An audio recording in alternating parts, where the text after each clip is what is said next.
Bonjour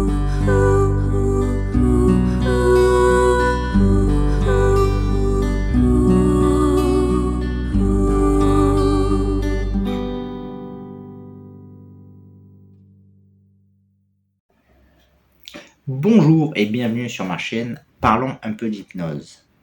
Je me suis aperçu que beaucoup des clients qui franchissaient le seuil de mon cabinet se posaient comme question: est-ce que je vais être réceptif à l'hypnose?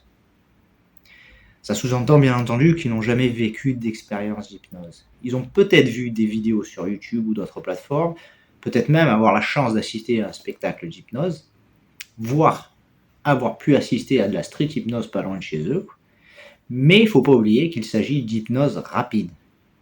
C'est très important parce que l'hypnose rapide, très peu de gens y sont réceptifs. Ceux qui ont vécu une expérience d'hypnose rapide pourraient parler d'une sensation de chute libre. Alors, un peu moins violent peut-être, mais c'est vraiment cette sensation. On part, quoi. On se pouf. Quand on répond à l'induction dormir, la sensation qui submerge, c'est un peu comme la sensation de la chute libre. Et c'est assez violent pour beaucoup de gens. Et qu'est-ce qu'on fait quand c'est un peu violent? On fait tout pour garder le contrôle. On ne se laisse pas aller à ça. C'est difficile pour la plupart des gens. Moi, le premier, quoi. Et du coup, l'hypnose rapide reste accessible qu'à peu de personnes. Si je descends dans la rue faire l'hypnose rapide, je vais devoir sélectionner le bon client, comme on dit. La personne qui se laissera aller à ce jeu-là. Parce qu'il s'agit d'un jeu. Et il y a ce qu'on appelle l'effet de masse. Donc les personnes qui assistent à cette espèce de spectacle vont, en regardant la personne se faire hypnotiser, entrer de plus en plus dans le jeu et devenir de plus en plus réceptif. C'est une première chose. L'hypnose thérapeutique, c'est complètement différent dans le sens où on va éviter cette sensation de chute libre. Pour que les gens n'aient pas cette résistance à cette sensation et se laissent plus facilement aller, comme on dit. Se laisser aller, c'est une chose que vous devez souvent entendre en hypnose. Laissez-vous aller. Et donc, l'hypnose thérapeutique, au lieu de se mettre au bord d'une falaise et de sauter, on va plutôt descendre la falaise sur le côté en marchant. Peut-être certains vont marcher un peu plus vite, d'autres même vont peut-être courir, mais ce qui est important, c'est que chaque personne va aller à son rythme et descendre peu à peu dans cet état d'hypnose. Donc, comment améliorer sa réceptivité avec l'hypnose? Il y a plusieurs moyens. Tout le monde est réceptif à l'hypnose, il faut juste trouver le bon chemin. La première étape, je dirais, c'est apprendre. On apprend le plus possible sur cette discipline qui peut être magique et magnifique. Qu'est-ce qui est vraiment l'état modifié de conscience? Et pour ça, n'hésitez pas à poser des questions à votre hypnothérapeute ou à des personnes compétentes sur la discipline.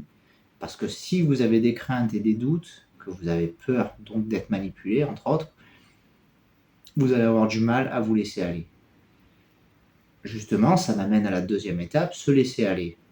Pour se laisser aller, il y a déjà des disciplines qui aident beaucoup. Je pense vite fait à la méditation, parce que plus les gens méditent, plus ils arrivent à entrer facilement dans cet état calme, de repos, qui est la première étape avant de rentrer en état d'hypnose. Il y a aussi des exercices de respiration très très utiles. Si vous prenez une grande inspiration, que vous bloquez quelques secondes, que vous soufflez par la bouche et que vous le faites plusieurs fois, vous allez tout de suite oxygéner votre corps, votre cerveau également. Vous allez baisser votre rythme cardiaque, le corps va se calmer et c'est une grande porte d'entrée à l'état d'hypnose.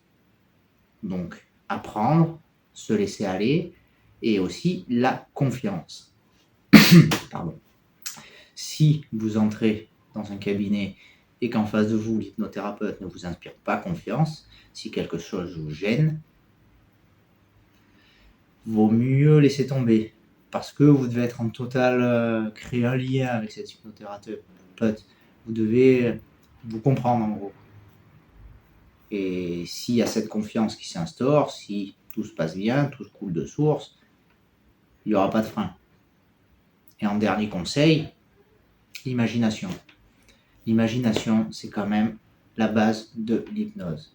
Être capable d'imaginer quelque chose, ça va être indispensable à l'hypnose. Et certaines personnes, c'est pas facile. Il y a des gens, quand je leur dis pensez à un animal, ils vont mettre du temps à trouver un animal, ils vont avoir du mal à le visualiser, à le penser, Et du coup, ça va être difficile de travailler avec eux parce qu'ils n'ont pas forcément beaucoup d'imagination naturelle. Après, là aussi, ça se travaille. Et puis, il y a d'autres sens à évoquer.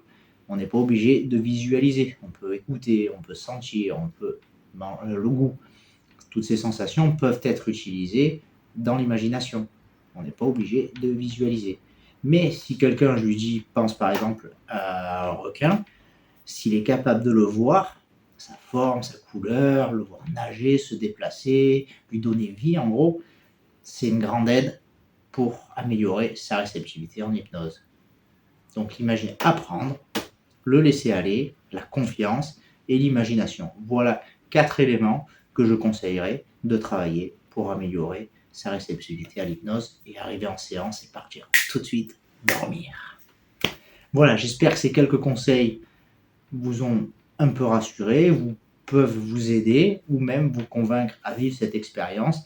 Parce que moi, je considère que les gens ultra réceptifs, les gens où l'hypnose rapide marche, ont un pouvoir incroyable. Si vous savez tout ce qu'on peut faire avec eux, comment on peut booster leur mental, comment on peut faire un sportif booster ses performances, quelqu'un qui est stressé, d'un coup l'apaiser en quelques secondes, c'est un pouvoir magnifique sur le mental et que la personne a avec elle-même. Parce qu'encore une fois, on ne manipule pas les gens, on les aide.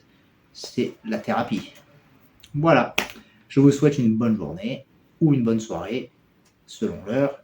Et n'hésitez pas, si cette vidéo vous a plu ou vous a aidé à renseigner, à vous abonner à ma chaîne et à cliquer sur le j'aime. Et bye bye.